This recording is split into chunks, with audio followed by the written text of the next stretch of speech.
Welcome to Cryptonomics. Today we will recap the earnings from yesterday, NIO, MongoDB, Asana, Box, Health Equity. We will also touch on Coinbase, GameStop, and Robinhood. In today's recap, we will also cover the entire stock market and crypto markets, especially because crypto markets are having a bull run of their own. We will consider some subsectors of crypto that might be a good potential investment for the upcoming bull run. So without further ado, let's get started. Yesterday, Apple regained its $3 trillion market cap yet again. The labor market continued cooling, and the electric vehicle manufacturer from China, NIO, reported earnings which may signal a turnaround. 2 out of the 11 sectors yesterday closed in the green, with tech leading the way and energy leading the losers. The bond market continued to rally during the busy day of economic data, as the October's JOLTS data was standing out for investors. The job openings and labor turnover survey signaled a continued slowdown in the labor market.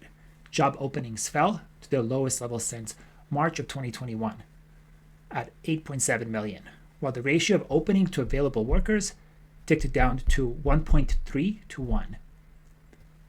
This is well below its peak of 2 to 1. Which meant that there were 2 job openings for every 1 unemployed person looking for work. Now, this was an extremely busy day of earnings yesterday. First, NIO reported before the market opened, and then MongoDB, Asana, Health Equity, SFIX, and Box. As mentioned before, we do not own positions in all of these companies. We have had some previously, and we're looking at these earnings report to reconsider adding them back to our portfolio. We will now discuss each company's key metrics and the takeaways from the earnings report. We'll also look at what's happening with their price today once the market has had a time to digest. Okay, so NIO reported a 31 cents loss. This is a beat of 5 cents. Revenue of 2.6 billion. They delivered 55,000 vehicles, which is up compared to the previous quarters. Now let's remember that NIO is a relatively small electric car manufacturer in China, $13.2 billion market cap. In comparison, Tesla is about $800 billion market cap. And you can see here deliveries, NIO is towards the bottom at some very low numbers, 3,700 for this week, where other manufacturers like BYD delivered as many cars as NIO delivers in a quarter. They delivered in about a week. Tesla following second with 17,000 deliveries. Now, interesting thing to note here is that Tesla's gross margin per vehicle across its portfolio sits at nearly 30%. This is comparable to Apple products that also have really nice margins. Usually, a car manufacturer doesn't have such great margins on their vehicles. Tesla has about $9,500 profit per each car produced, while competitors like Toyota only have $1,200. Now, Tesla has reported a lower gross margin because of their price cuts. It is now down to, the operating margin fell down to 11.4% last quarter. Similarly, NIO has saw better margins in the past, declined of late, but they're looking to rebound. As you can see again here, they had 20% margins. They fell down to 5 or 6 for a few quarters and now back to double digits. Their deliveries also were in the 20,000 range, and now they're heading towards 50 plus. Okay, before we jump into MongoDB, NIO today is up 5.5%. That's on top of yesterday's, or in combination with yesterday's slight bump after the earnings report. Okay, next, MongoDB. MongoDB's revenue was up 30% to 433%. Which is a $29 million beat. Their gross margin is 75%, a slight improvement. Their operating margin is negative. This is something we don't like. But the guidance gave a positive margin for next year of 9%.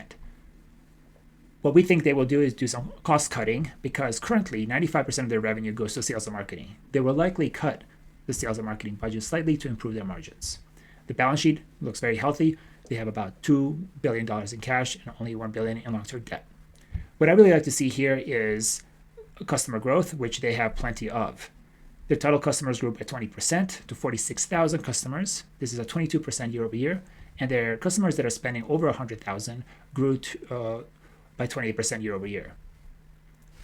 Let's see what Mongo is doing today after the market has adjusted this. It is down 10%. This is not good. It was down 5% after the earnings report in the after hours and took another 5% beat. Now, let's keep this in perspective. It is up a lot since November. It is up almost 30% since November. So it is not really outlandish for it to pull back a little bit since it had astronomical rise lately, and it's up over 100% for the year. We would be happy to add Mongo to our portfolio, but start small and watch the following quarters for them to improve the operating margin. Next, we'll look at Asana. Asana had a negative 4-cent earnings per share, which was a beat of 7 cents, revenue 166 million, almost 18% year-over-year growth. They do have 89,000 paying organizations as customers and millions of free users, which we think is very positive. Now, we would like to see their growth be a little higher and for them to improve their margins. After hours, Asana fell 12%, and today it is down 15%, so an additional 3%, sub 20. What we found interesting here is that the short float is about 10% as of November 15th of Asana. This is a pretty big short by the market. Next, we will look at Box. Box reported a earnings per share of 36 cents, revenue of 262 million, which is about a 5% growth. Everything looks solid. They had growth in customers, especially 10% for the customers that are paying over 100,000. Their margins and growth looks great. Their customers that are paying 100K is growing 10% year over year. All of these things are pretty positive in our opinion, and we think that this might be quite a hit the Box took. Not sure what the market was expecting, but something better than what they delivered. Let's see, do we have Box pulled up? Yeah, this is Box. So down 11% in total.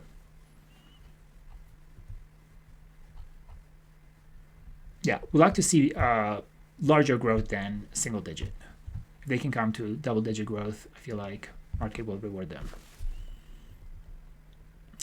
HQ, Health Equity, I think it's HQY, sorry, for the simple mishap. They reported revenue growth of 15% to 249 million. The gross margin 64%, operating margin at 12%, giving them a net profit of 15 million. Their total accounts grew by 5% to 15.3, and they're expecting a guidance for next year of close to $1 billion, with net income of 34 to 39 million. We're not so confident in this one because we do feel like they charge quite a bit of fees for the service when there are cheaper options. So if you have it, maybe hold to see if they do deliver in the next few quarters. Otherwise, we would not be adding this to our portfolio.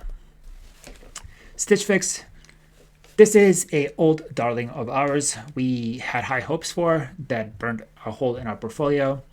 SFIX is an app that lets you use their stylist and they choose clothes for you, send you a package or you can choose some. And it's a subscription service and a clothing service. We were hoping they would use their massive amount of data on their 3 million customers to do predictive analysis and design clothes that are the best fit. Right now, their client count is down 4% sequentially, and the existing clients are spending 6% less year over year. Their gross margins are 43%, and their 2024 revenue projections are 1.3 to 1.37 billion. SFIX fell 6.7% before the earnings and then bumped up almost 2% afterwards. Today, it fell down 3.5%. Market still open. Next, we will wrap up the earnings by looking at the stock market in general. Get ready for GameStop reports today, and then we'll look at some crypto things. Stock market today is doing its thing. Still open, still trading. Microsoft down 1%, Apple down 0.5%. Technology software sector is down 1%. Only big winner is Square, also known as Block, which is part of our portfolio. Apple consumer technology is down almost 0.5%. Semiconductors down 1%. Communication services kind of flat. Consumer cyclical is down almost 1%. Automotive up 2%. Obviously Tesla, Rivian, looks like electric cars are doing great. NIO is up as well. 6.39%. Consumer defensive down 1%. Energy bleeding again today, about 1%. Industrials flat. Healthcare down 0.5%. Berkshire Hathaway down 0.5%. Financials up 0.5%. All right, we'll assume that this is more or less where the market will stay. Let us jump into a preview for DocuSign. DocuSign is up 3% today. They report tomorrow. Their numbers are looking not so bad, but we'll see what they deliver tomorrow. GameStop, we find really interesting. We love this narrative and meme stock. We follow this from $3 something all the way to $400 once we notice a short squeeze. Over here, we can see that the short interest is still 22% or so, which is, I don't know, crazy. This is not a profitable company. They do have a nice bit of revenue, but I'm excited to see what they report today. Next, Coinbase slid about 4% today. This is Cathie Wood unloading some shares probably because it is making up the biggest position in their ETF, and they have to keep it under 10%. Last I checked, it was 11.3, so they have to unload a bunch. They're probably selling Coinbase and buying Robinhood. Robinhood is up quite a bit in the last few days. They're launching in UK, trading in UK, and also they might have some crypto as crypto rallies. Now, the reason we're not excited for crypto for Robinhood is last June, they delisted a bunch of cryptos at their bottom, so forcing people that own Solana to sell at about $16 to $20 range here, which means they missed out on their 300-400% gains they could have had by now. So we think people that used crypto and got burnt will probably not be back to Robinhood. Next, we will consider a subsector of crypto, which is gaming. Gaming is a long-awaited poster child for crypto that will have a lot of use. There are 3 billion gamers in the world, and gamers are a natural audience for crypto. What crypto has been waiting for is a AAA awesome game that has crypto built in. Now, Ethereum was built because the founder, as a teenager, could not own his digital goods in the game World of Warcraft, I believe, which inspired him to make this whole thing. So gaming has always been expected to be the application for blockchain, but financial instruments got there first. During this bear market, a lot of companies were building, and hopefully we will see some awesome games that people will want to play without even knowing there's crypto behind that allows them to own their assets. One of these games is Illuvium. We will take a look at this and see how they're developing and what it looks like. I have to praise you. I have to praise you. I have to praise you. I have to So what this is an arena game where you have creatures, I guess you would call them, or Luviums, and you battle in an arena, sort of like a card game, but more interactive, 3D. If you remember those creatures fighting in Star Wars in the hologram that the main characters play, kind of like that. There is land ownership and resource production, which is a capital-intensive game that produces resources that everybody must use. And then there is an arena, I think, where you can gamble or play for fun. There's a token associated with this that is worth close to 400 million. We think is a little overpriced, but we'll keep an eye on it. Other game that's exciting is Star Atlas. This is a massive star-based game with spaceships and things like that. Very interesting white paper. They also have a token that's gone up, I think, 600% lately. We'll keep an eye out on that as well. The crypto market is about 1.6 trillion, with Bitcoin alone almost being a trillion itself. Not too long ago, the entire market cap was less than $1 trillion. So this is a great sign that the bull market is here, seeing double-digit growth almost across the board, but especially when you see it in Bitcoin and Ethereum, it's a good sign. Remember, we do publish our articles on Substack. There is a Harvesting Digital Wealth, the Art of Yield Farming and Airdrop Cultivation in DeFi article that is an introduction and guide to DeFi. As we get started in this next bull market, it is a good thing to educate yourself and use some of these protocols to either earn yield or make yourself eligible for an airdrop. What we recommend is using things like Thorchain, and ThorSwap, where you can earn yield on your assets like Bitcoin, Ethereum, stablecoins. If you just want to keep it in stablecoins, you can earn a yield there. And then airdropping, we recommend things like zk-Sync. By using this L2 on Ethereum, you can make yourself eligible for a potential airdrop in the future. All of this is in our guide on our Substack.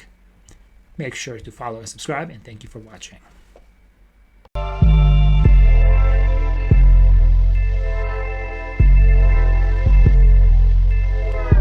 Peace.